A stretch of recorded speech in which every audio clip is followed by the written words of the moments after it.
Eu certamente estive, irmãos, com um homem de Deus na viagem que fiz. Mark Dever é um cristão de leitura e oração. É um pregador fiel do Evangelho. É um pastor que cheira a ovelha. É um homem dedicado à formação dos novos pastores. Apesar de tudo isso, o que mais me chamou a atenção foi o que ouvi de sua esposa em um almoço. Enquanto estávamos ao redor da mesa, um colega meu lhe dirigiu a palavra perguntando-lhe: como é ser casada com este homem de Deus?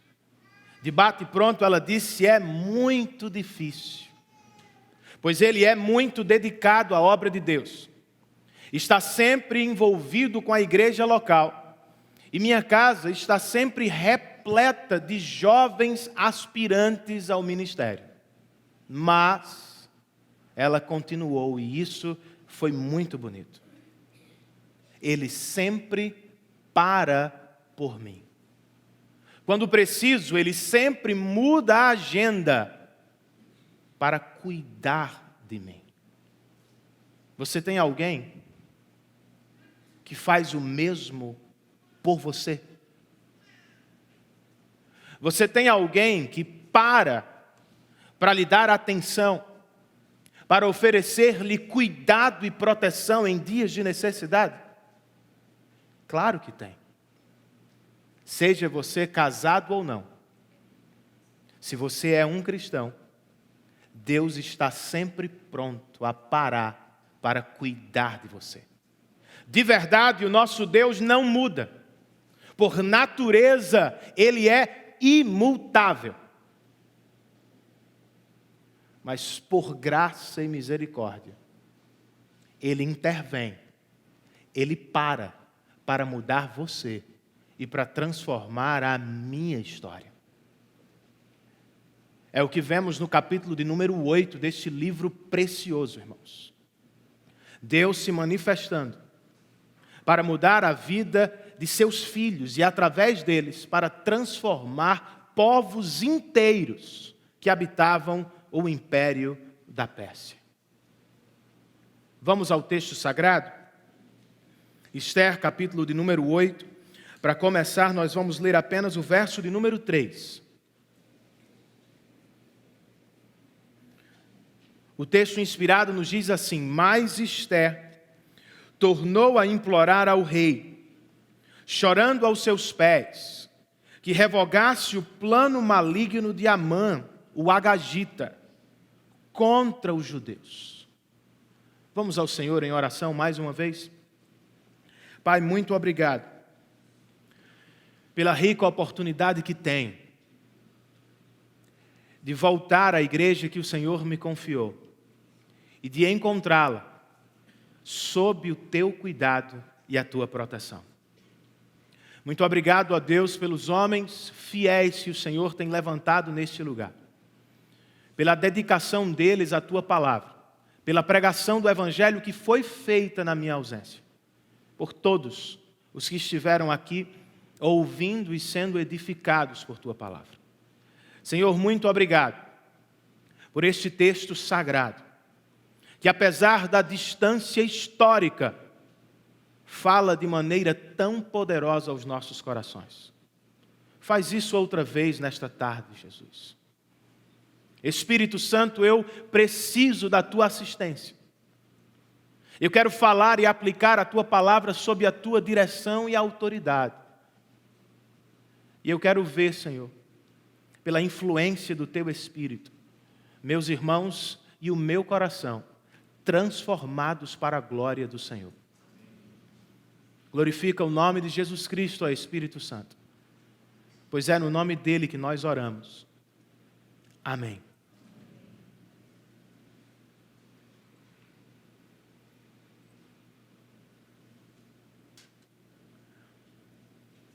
Este livro, como vocês já devem ter percebido, está cheio de mudanças. Tome, por exemplo, a cadeira ou o trono da rainha da Pérsia. Ao início do texto, quem se assenta sobre o trono da Pérsia, juntamente com Xerxes, é Vasti. Mas ainda bem no começo da história, ela perde a posição, perde o privilégio, abrindo o caminho para Ester. Veja também a mudança da sorte da própria Ester. Ao abrir o capítulo de número 2, o autor a introduz como uma judia exilada, órfã de pai e mãe. Ao final do mesmo capítulo, no entanto, ela já era a rainha do império mais poderoso de então. Algo semelhante acontece com Amã, o inimigo dos judeus. Ele é apresentado no capítulo 3 como a segunda pessoa mais importante do império. No capítulo 7, este mesmo homem é enforcado na armadilha que fez para matar Mardoqueu.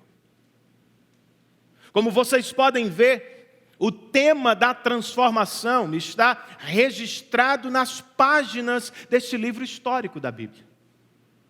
Nada, porém, se compara ao que acontece neste capítulo. Aqui, Deus não intervém apenas para transformar a história de personagens isolados. Ele o faz também. Mas com o propósito de transformar nações e povos inteiros para a glória do seu nome. A boa notícia: Deus continua fazendo o mesmo. Ele ainda pode transformar as nossas vidas, mudar as nossas histórias e, através delas, tocar e transformar a vida das pessoas que nos cercam. A pergunta que precisamos fazer ao texto é: como ele o faz?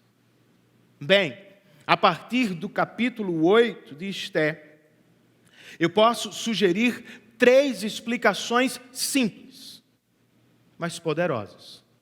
Por exemplo, eu posso dizer que Deus transforma desprezo em honra.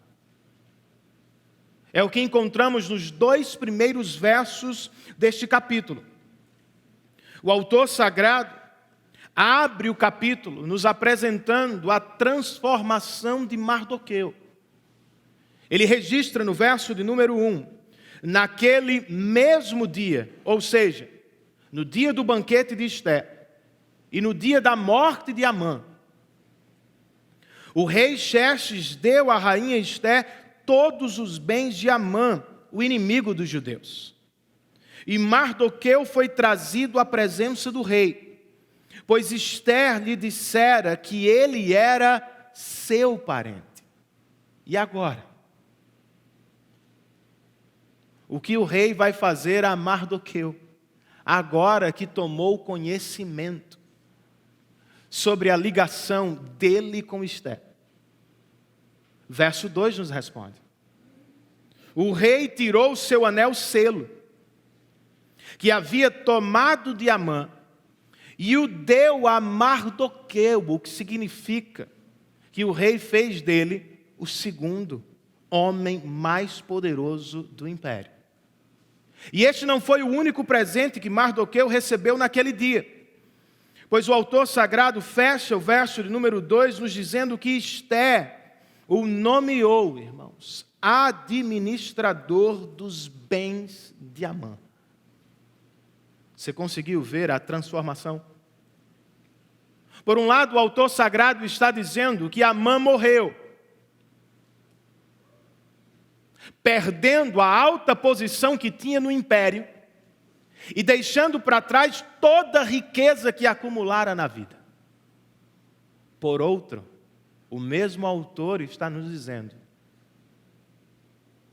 que Mardoqueu, antes desprezado por Amã, foi honrado por Deus, tornando-se uma pessoa importante e cheia de recursos do dia para a noite. Deus reverteu desprezo em honra.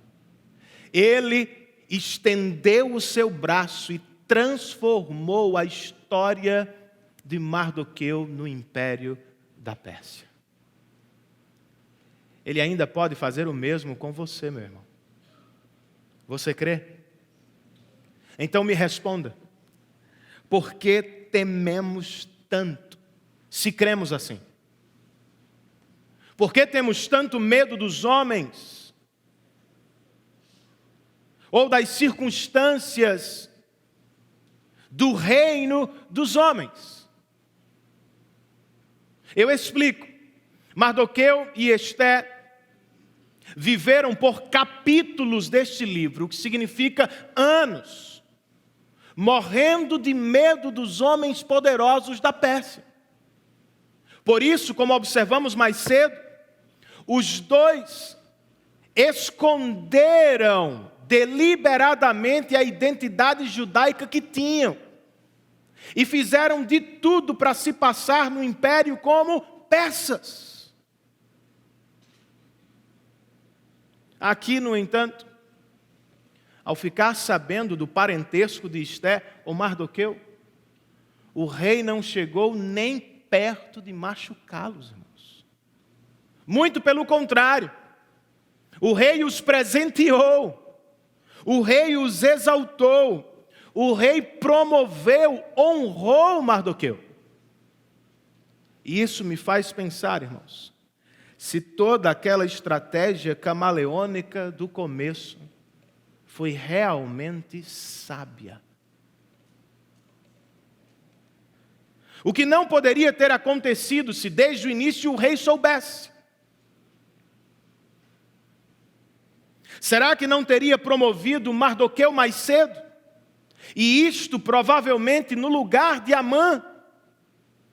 E se tivesse feito, não teriam os judeus sido poupados do decreto terrível de Amã? Nunca saberemos ao certo. Ainda assim, como coloca um comentarista, uma coisa é certa. Em vez de conseguir segurança, a ocultação inicial de Esté pode ter sido que involuntariamente abriu as portas para o perigo. Não é o que também vivemos muitas vezes, irmãos? Somos levados a alguns pecados na vida, porque temos medo de perigos que nunca irão se materializar.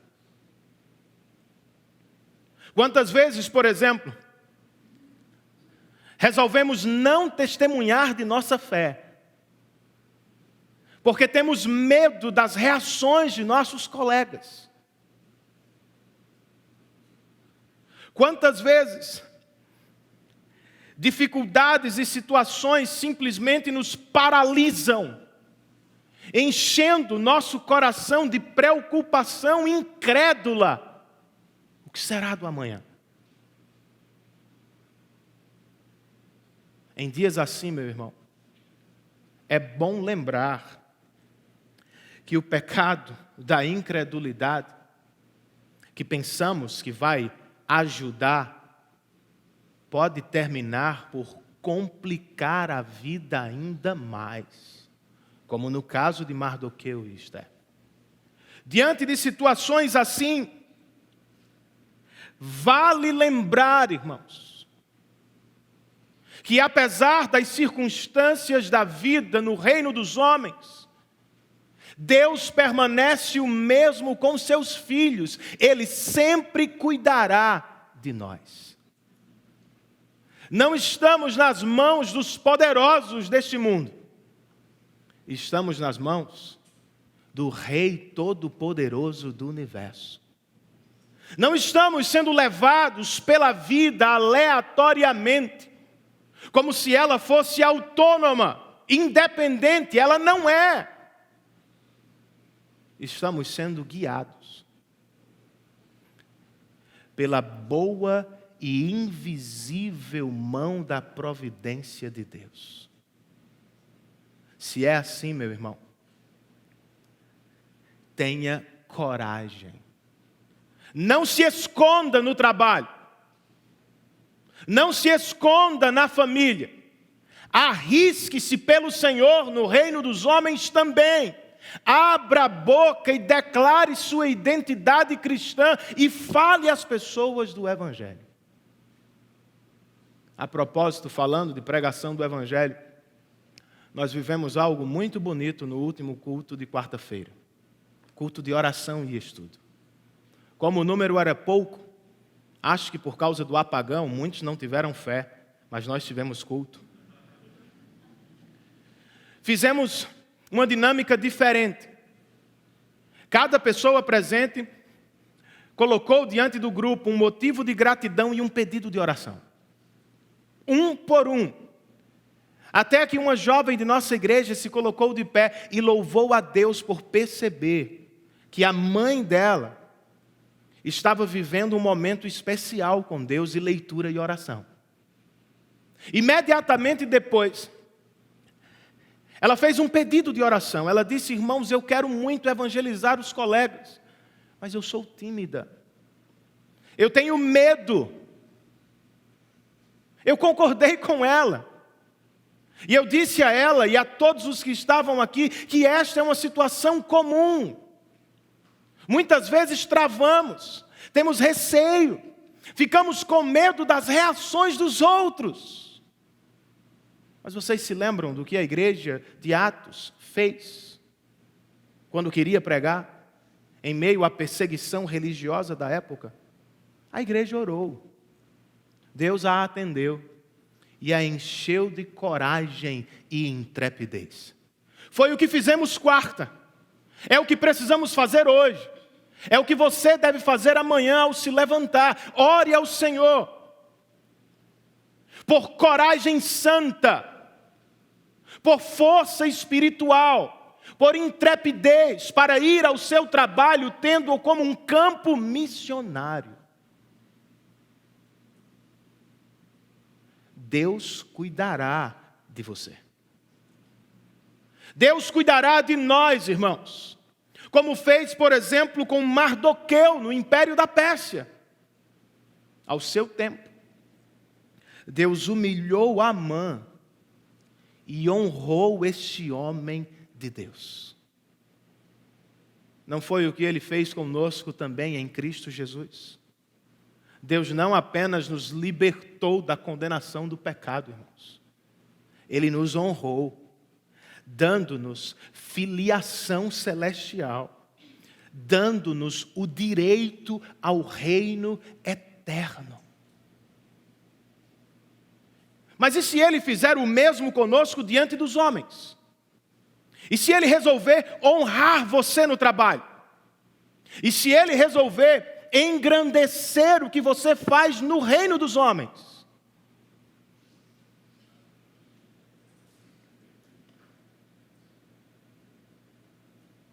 Sinceramente, não há nada de errado, irmãos, em querer fazer coisas grandes para Deus.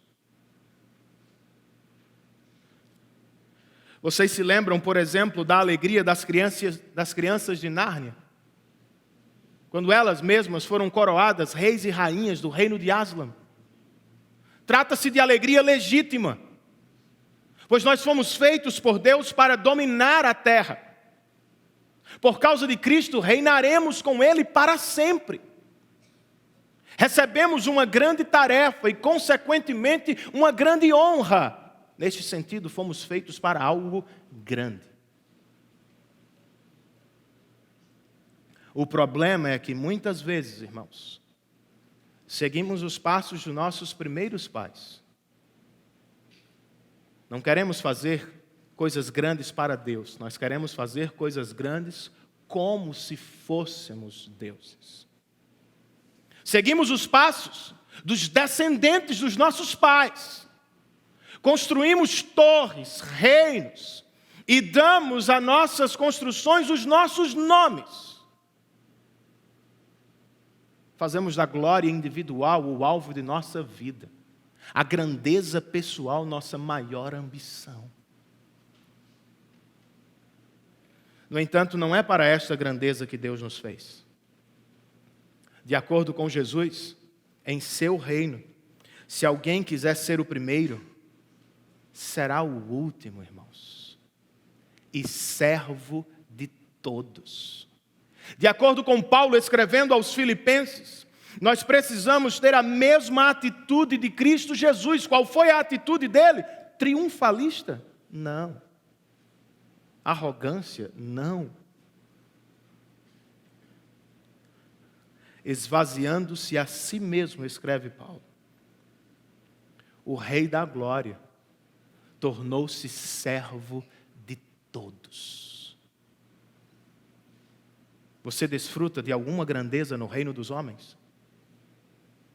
Você tem influência no trabalho que tem? Você tem mais recursos na conta do que necessidades básicas na família? Seja como Cristo. Torne-se grande aos olhos de Deus, sendo servo de todos. Foi por isso que Deus lhe permitiu a aprovação no concurso. Foi por isso que Deus lhe abriu as portas para o crescimento do negócio. Foi por isso que Deus lhe colocou em posições estratégicas de nossa cidade. Não foi somente para lhe dar uma vida tranquila e confortável. Foi muito mais para que os seus dons, talentos e recursos estivessem a serviço de todos, principalmente de seus irmãos na fé. Posso ouvir um amém, irmãos? Amém. Deus, portanto, pode transformar as nossas vidas e histórias ainda hoje. A partir do texto, eu posso dizer também que Deus transforma maldição em salvação.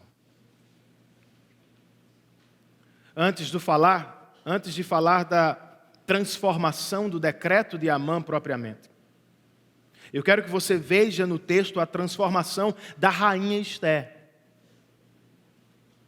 Vocês se lembram que no capítulo 5 ela se aproximou de Xerxes tremendo de medo, cheia de cuidado. Algo mudou, irmãos, no coração dela. Ela não parece a mesma mulher, pois no verso de número 3, o autor sagrado registra que ela tornou a implorar ao rei. Só que desta vez ela fez chorando aos seus pés. De novo, então, Esther se aproximou do rei. De novo, o rei lhe estendeu o cetro de ouro. E quando finalmente abriu a boca para fazer o pedido, embora ainda tivesse muito respeito pelo marido e rei da Pérsia, não havia mais em seus lábios tremor, frieza ou estratégia calculista. Abertamente ela disse o que queria no verso 5. Terceira linha do verso. Eu quero que se escreva uma ordem, ó rei, revogando as cartas de Amã. Pois, verso de número 6, irmãos. Como suportarei ver a desgraça que cairá sobre o meu povo? Como suportarei a destruição da minha própria família? Ela pode ter passado os primeiros anos no palácio, vivendo de maneira egoísta e solitária. Pode ter achado consigo mesmo: Deus me abençoou e isto é tudo. Algo aconteceu no coração dela. Ela foi liberta da prisão do palácio e passou a ver o palácio como um instrumento de Deus para a bênção de todo o seu povo. Ela não pode ficar tranquila em seus aposentos, quando sabe que o decreto de Amã ainda está em vigor e que vai, portanto, ceifar a vida de muitos de seus familiares. A rainha foi transformada, irmãos. O rei, porém, parece o mesmo, pois como se estivesse chateado com alguma coisa. Ele responde a Ester no verso 7, mandei enforcar Amã, e dei os seus bens a Ester, porque ele atentou contra os judeus. É quase como se estivesse dizendo, eu já fiz o que podia. Você quer mais o quê? Eu matei o camarada. Eu dei a riqueza dele à sua família, tá bom. Não, rei. Minha família vai morrer. Meu povo está sob este decreto de maldição de Amã. O que poderia ser feito, irmãos? O edito da Pérsia ou o decreto do rei não podia ser revogado. Um novo decreto, no entanto, podia ser escrito. É o que o rei faz. Na verdade, é o que ele manda Mardoqueu fazer. E como da primeira vez, verso de número 9, os secretários do rei foram imediatamente convocados. A diferença aqui é que eles não atendem mais às ordens de Amã. De acordo com o mesmo verso, eles escreveram todas as ordens de Mardoqueu. Como da primeira vez, os mensageiros do rei saíram às pressas, carregando o decreto. A mudança aqui é que, segundo o verso 10, parte final, os mensageiros de Mardoqueu saíram montados em cavalos velozes. O primeiro decreto convocava os persas a estarem prontos para matar os judeus.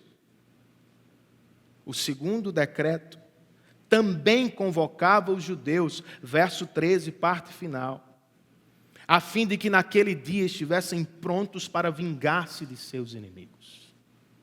A diferença, irmãos, entre os dois é que no primeiro, os persas receberam o direito de aniquilar os judeus.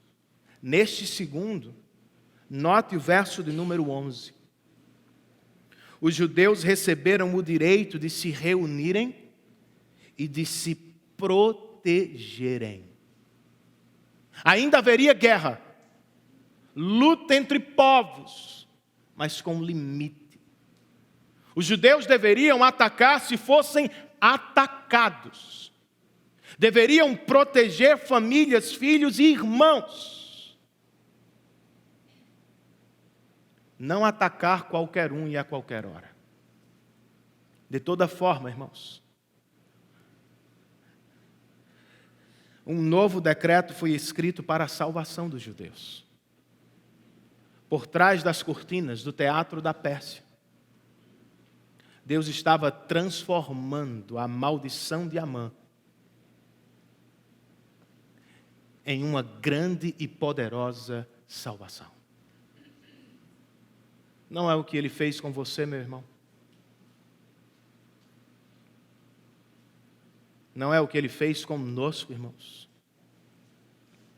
Embora infinitamente diferentes, o rei da Pérsia e o rei do universo têm algo em comum.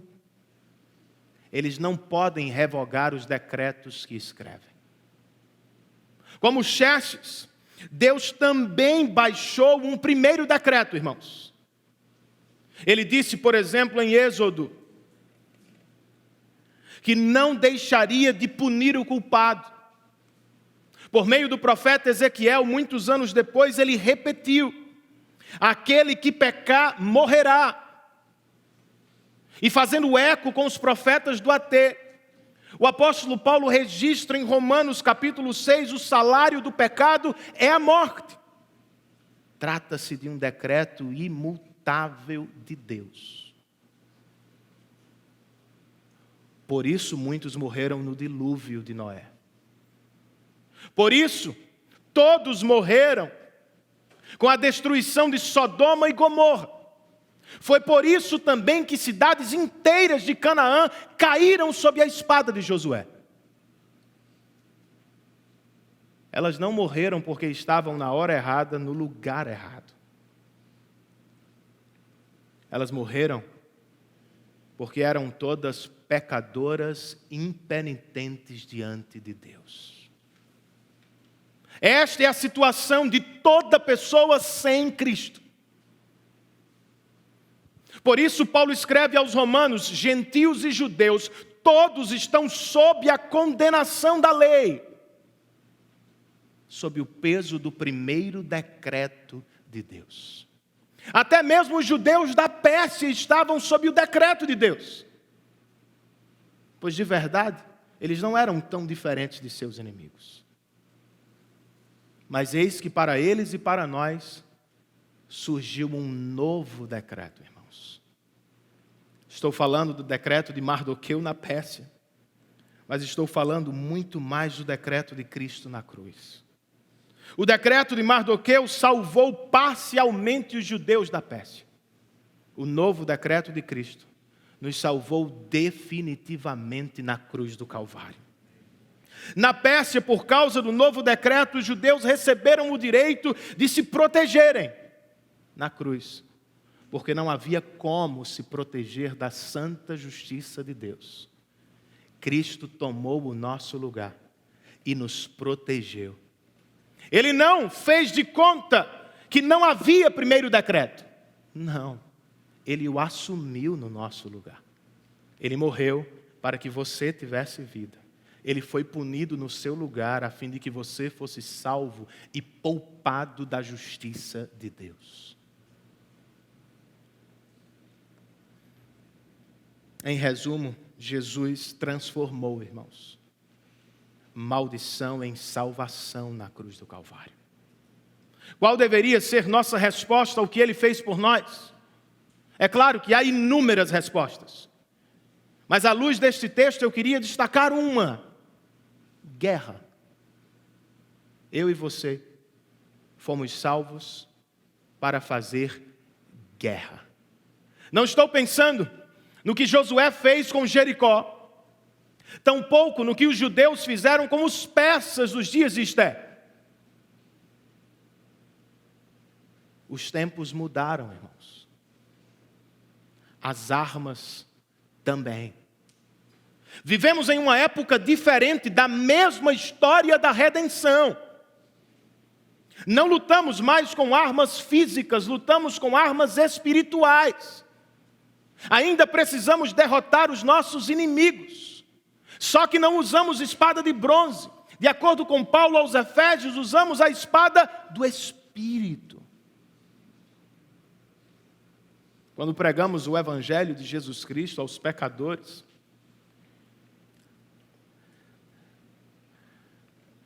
pessoas vivas não vão a corpos mortos. Pecadores mortos ressuscitam como santos para a glória de Deus. Ainda assim, nós precisamos fazer guerra, irmãos,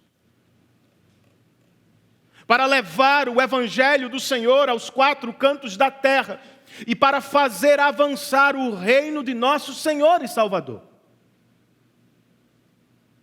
Porque, embora os tempos sejam diferentes, a urgência permanece a mesma.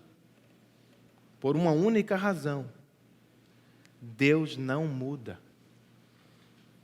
Seu primeiro decreto ainda está em vigor.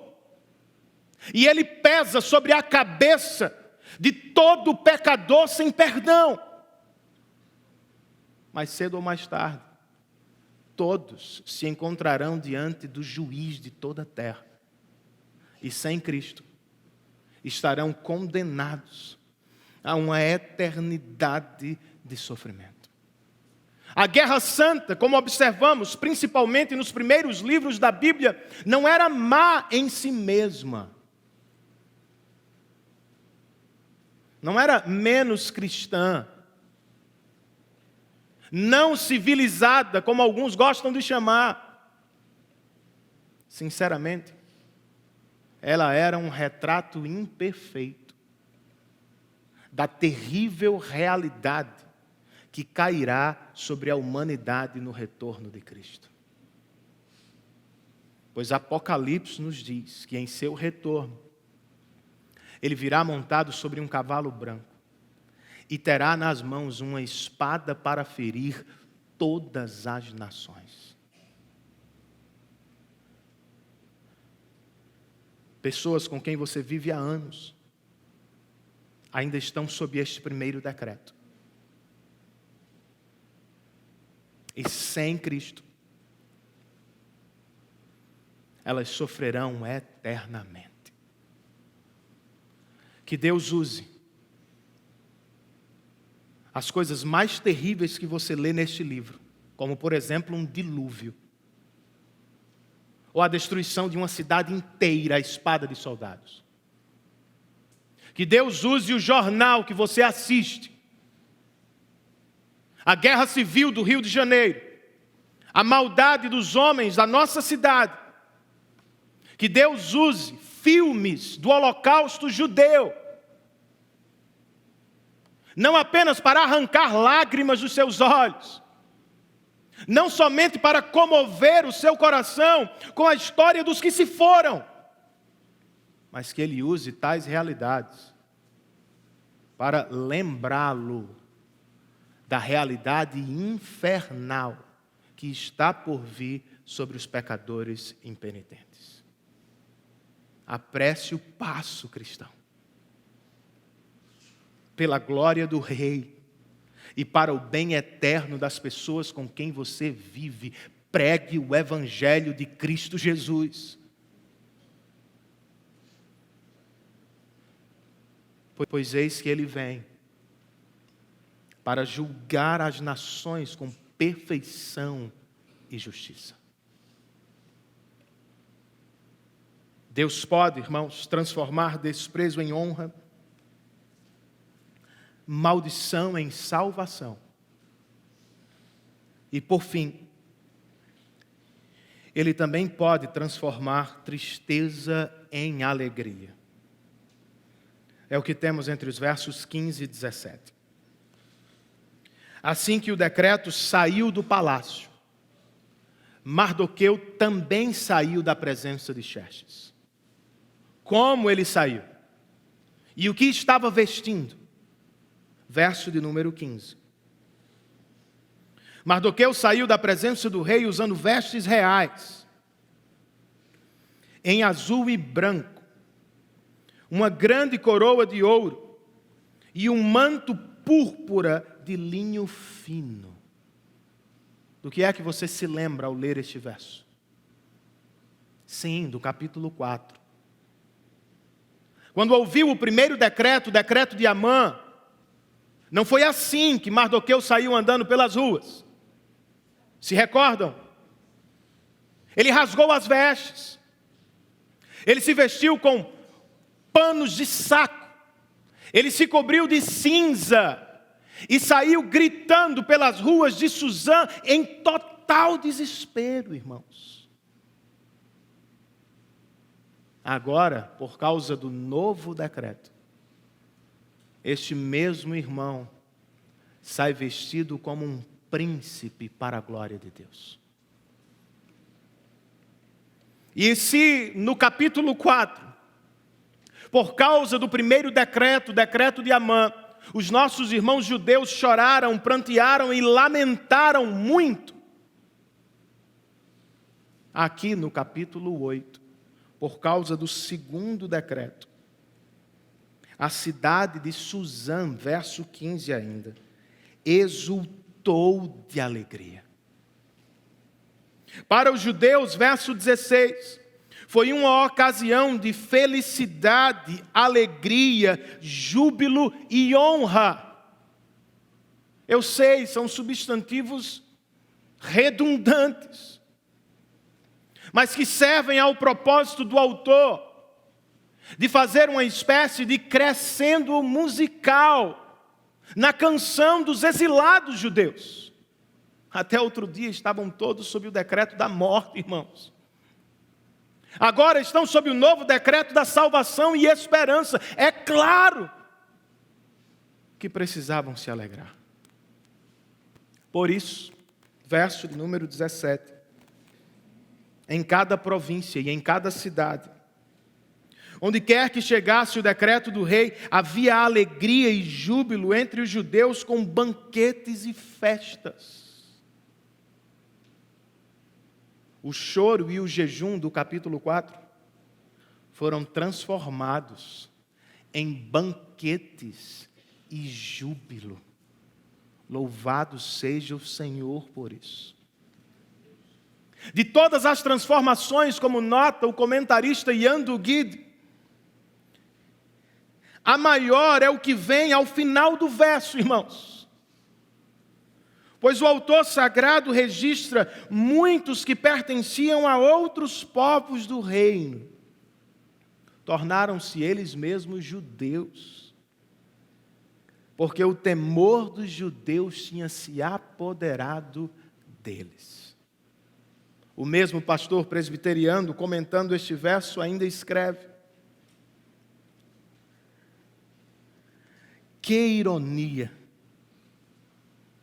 Assim que Esther superou seu medo e revelou sua verdadeira identidade judaica, muitos pagãos ao redor dela aparentemente escolheram fingir que eram judeus, motivados exatamente pelo mesmo tipo de medo. Ou seja, por anos, Esther se escondeu por medo dos persas. Agora os persas resolveram mudar de lado, porque estavam com medo dos judeus. Mas não sejamos tão pessimistas assim. Pode ter sido o caso de muitos. Medo. Mas certamente não foi de todos. Alguns foram de fato transformados pela história da redenção. Ouviram falar do primeiro decreto, tomaram conhecimento do segundo. Mais do que isso, irmãos, ficaram sabendo do Deus da igreja, que mais uma vez na história estendeu seu braço forte para salvar seu povo. E para tomar parte nesta alegria salvadora que de repente invadira a Pérsia, eles abertamente se uniram ao povo de Deus. Não é o que você quer fazer nesta tarde? Você também não gostaria de viver e desfrutar de alegria salvadora e verdadeira no coração?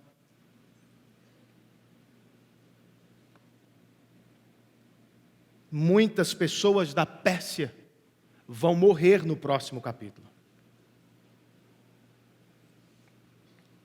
Só em Suzã serão 800. No império todo serão mais de 70.000. Cairão sob o juízo de Deus. E serão julgadas para sempre. Muitas outras escaparam do mesmo juízo, porque se aproximaram do povo de Deus. A mensagem que salta deste texto é: você também pode escapar. Como, Renan? Na verdade, como qualquer um de nós aqui pode escapar de um Deus santo, perfeito e justo? Bem, Esther abriu mão de segurança, conforto e dignidade.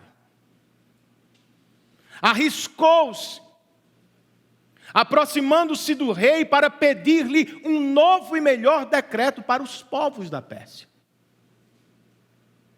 Jesus fez algo maior, eternamente melhor por você.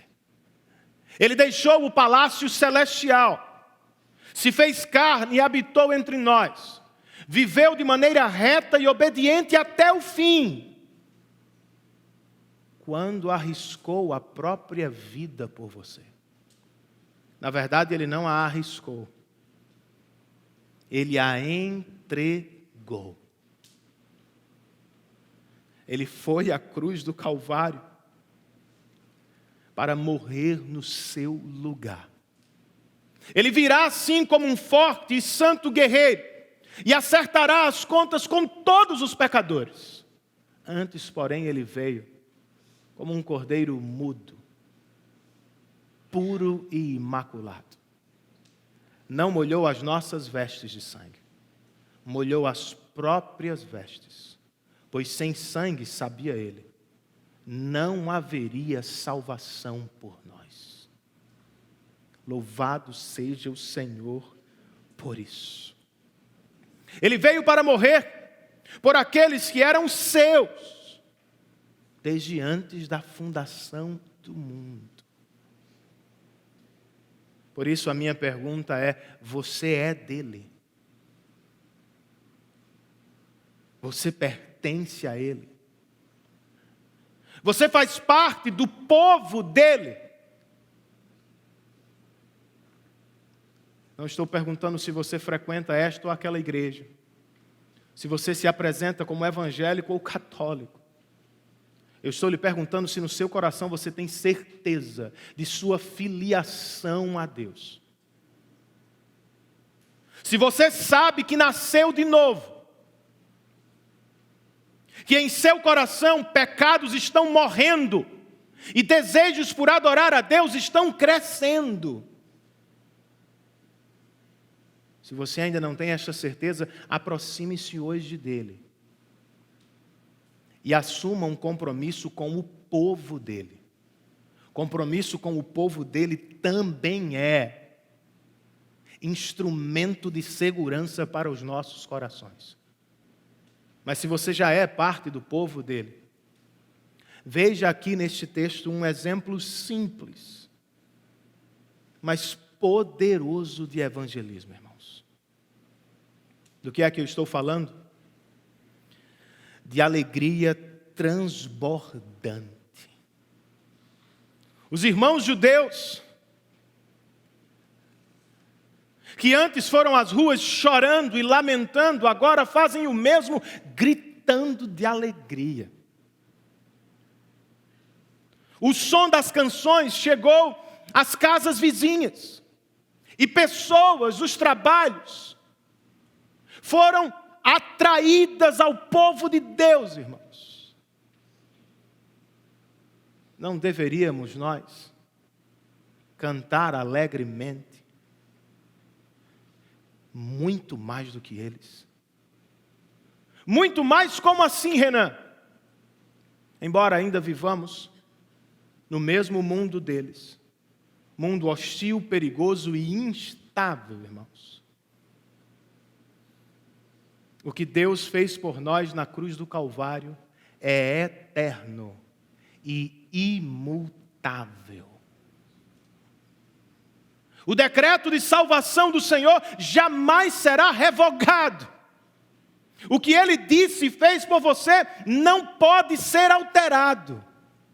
Por isso Paulo diz aos Romanos: para aqueles que estão em Cristo, já não há mais condenação. Nada, nem ninguém neste mundo ou criação de Deus poderá nos separar jamais do amor de Deus revelado em Cristo Jesus.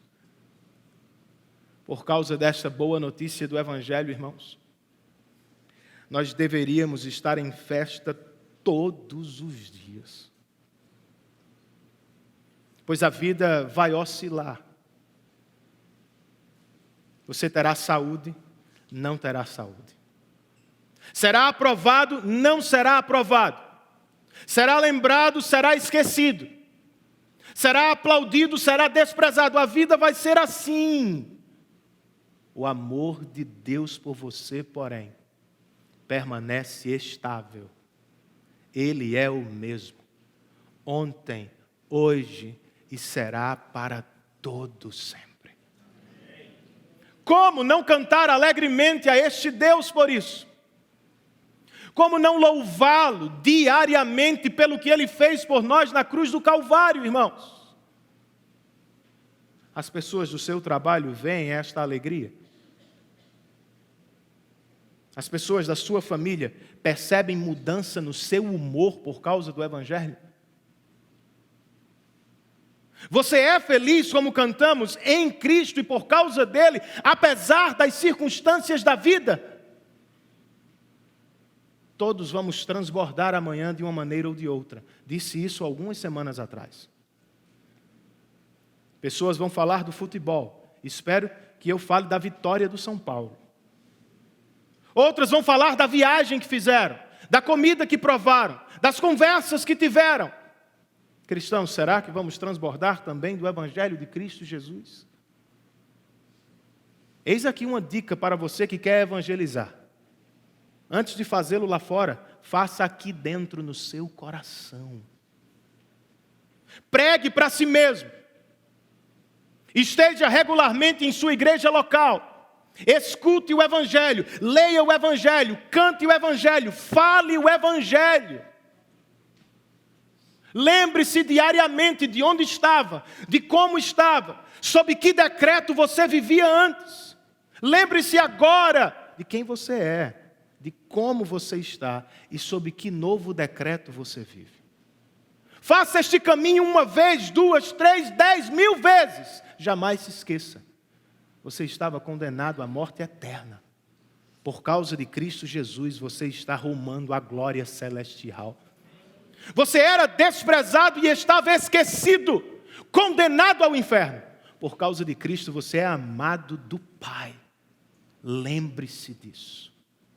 Encha o coração do Evangelho.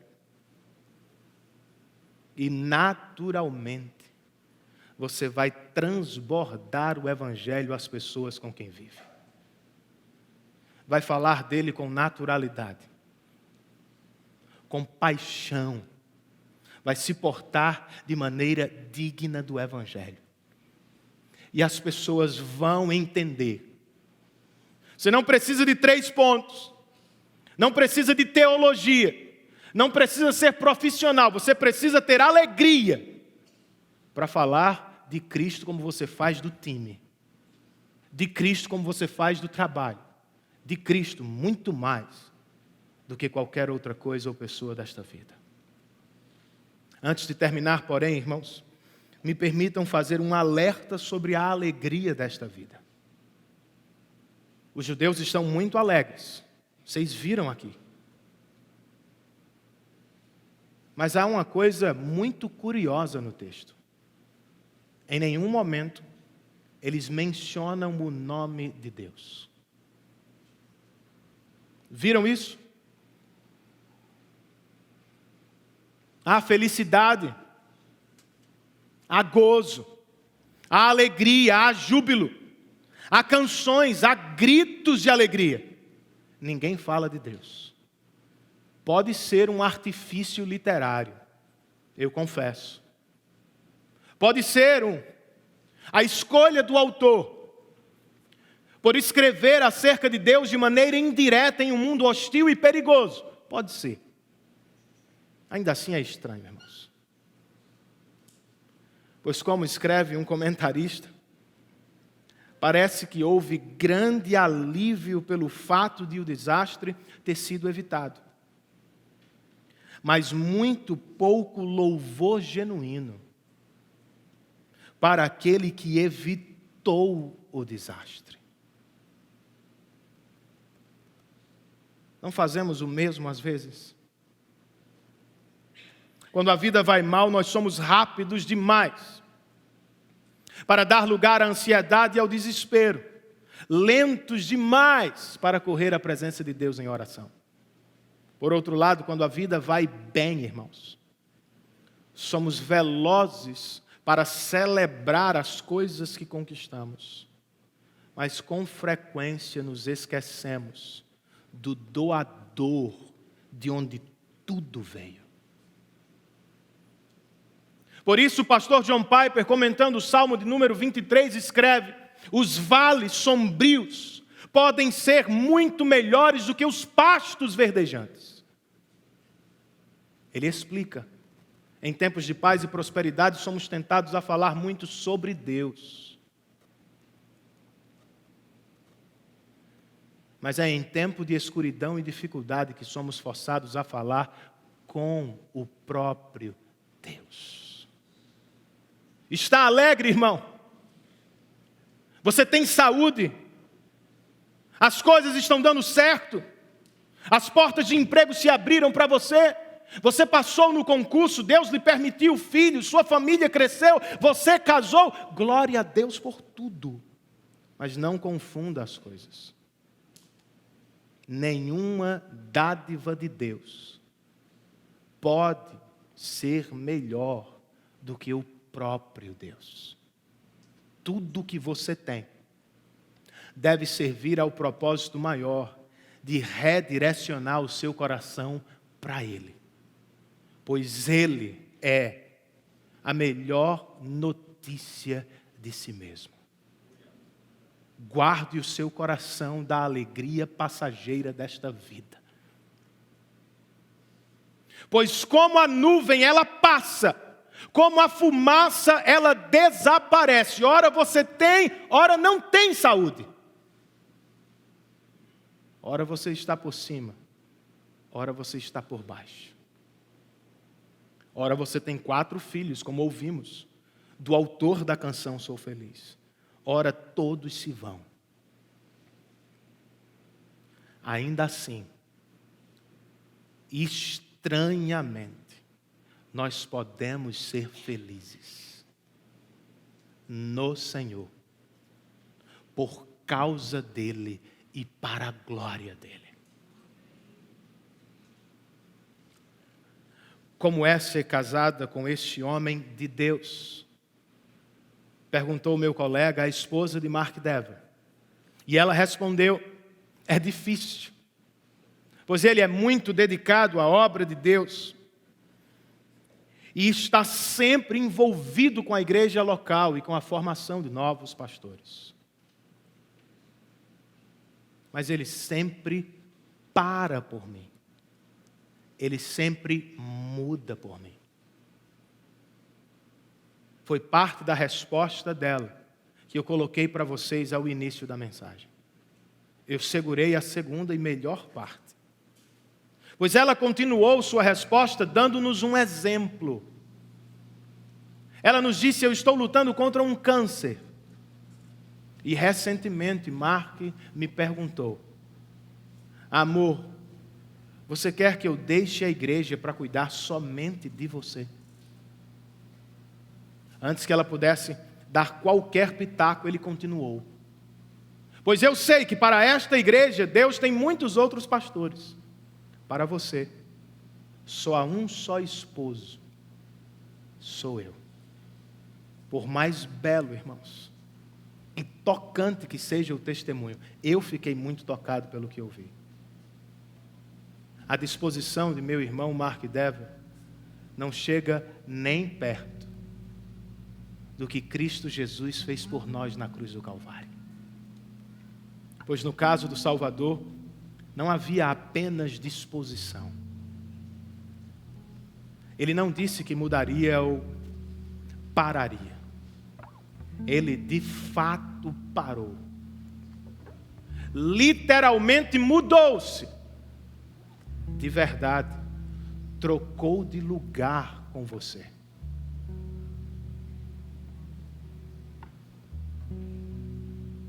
A fim de transformar seu destino eterno para sempre. Porque você também não muda nesta tarde? Porque você não cede à perseguição amorosa do Salvador? Porque você não se entrega aos cuidados dele de uma vez? Porque não para de lutar, de fugir? Porque não confessa que é mesmo um pecador insuficiente em si mesmo e carente dele? Cristão, por que você quer dar uma de durão? Por que você insiste em viver de maneira independente? Aproximemo-nos todos de Cristo nesta tarde. E sejamos, pela primeira ou 10ª vez, transformados para a glória dele e a alegria espiritual de nossos corações. Fiquemos de pé, irmãos, e terminemos em adoração ao Senhor com esta bela canção. Se paz a mais doce me deres gozar, se dor a mais forte sofrer,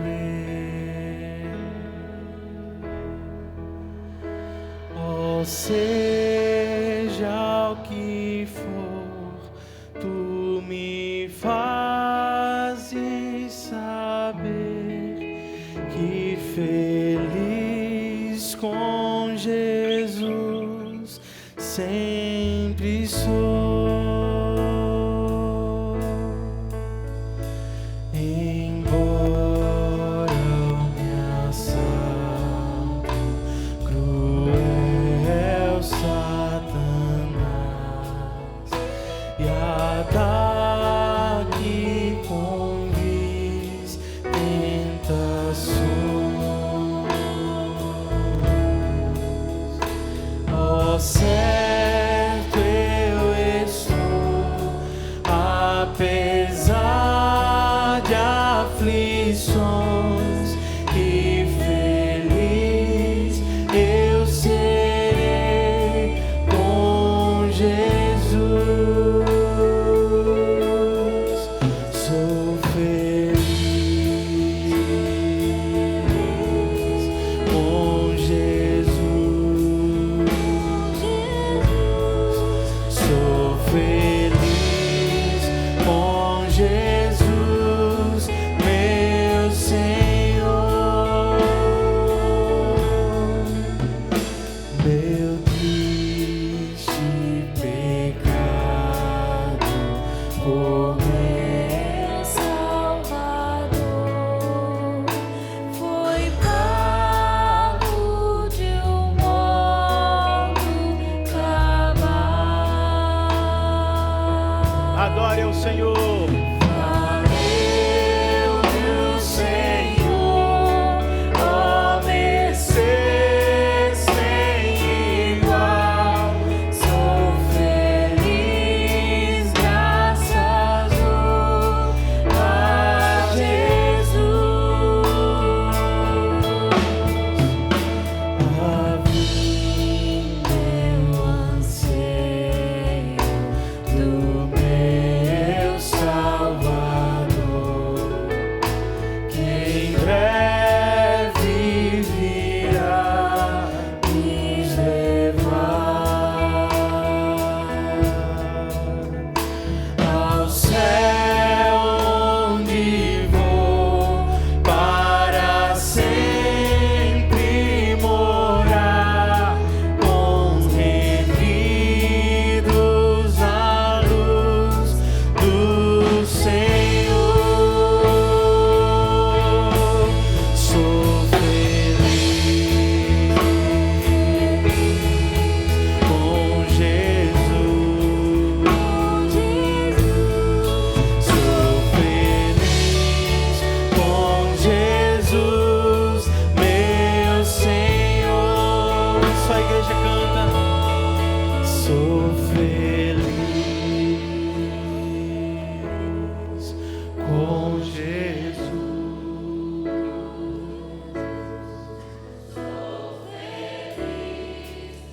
Com Jesus, meu Senhor. Senhor, concede-nos esta dádiva espiritual. Restitui-nos, como pediu Davi, a alegria da tua salvação. Apesar das circunstâncias, dos temores, dos medos, das adversidades, das incertezas do reino dos homens, concede-nos nesta tarde, Senhor, alegria espiritual no Senhor. Que outra vez o nosso coração cante alegre sobre o Teu Evangelho. Que mais uma vez a nossa alma encontre gozo espiritual em Cristo. Estávamos perdidos, Senhor, mas fomos achados. Vivíamos sobre o primeiro decreto da condenação. Cristo o assumiu no nosso lugar e nos deu o decreto da maravilhosa salvação. De modo que as coisas seguirão mudando. Os homens mudarão, as circunstâncias mudarão. Mas o teu amor por nós permanecerá o mesmo, Senhor. Que sorte a nossa! Que dádiva é esta, Senhor? De ter o Criador dos céus e da terra, o justo juiz, como nosso Pai, como nosso bendito Salvador. Enche-nos de gozo espiritual outra vez por causa de Cristo.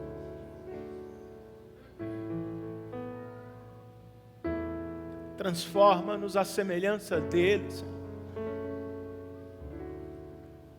Nos dá amor por Ele, porque Ele nos amou primeiro. Quer sejamos ou não honrados perante os homens, quer tenhamos mais ou menos do que os nossos vizinhos, que sejamos felizes. Nós temos a Cristo. Tu és a pérola mais preciosa de nosso coração. Leva-nos, Senhor, em paz aos nossos lares. Nos dá uma semana alegre, feliz, jubilosa. Que pessoas do trabalho vejam a alegria. Que esposos e esposas notem a alegria de seus cônjuges. Que filhos e pais vejam a alegria transbordante do Evangelho em nós. E que em tudo o teu nome seja conhecido e glorificado.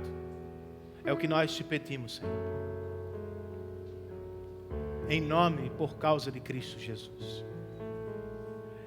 Que o amor de Deus, nosso Pai, que a graça de nosso Senhor e Salvador Jesus Cristo, que a comunhão, o poder, a presença e o cuidado do Santo Espírito de Deus estejam sobre todos nós.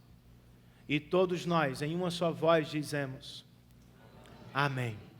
Que Deus nos abençoe, queridos, em Cristo Jesus.